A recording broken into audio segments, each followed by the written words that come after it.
Today I will show you 2 kilowatt handheld laserweld machine,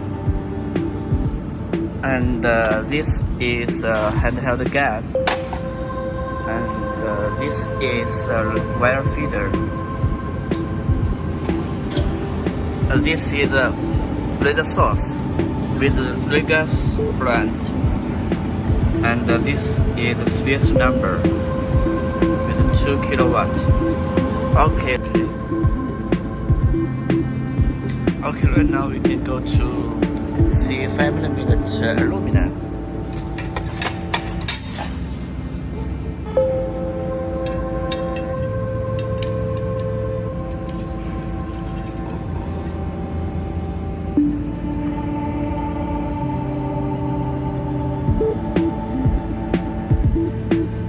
You can see this is a 5mm aluminum.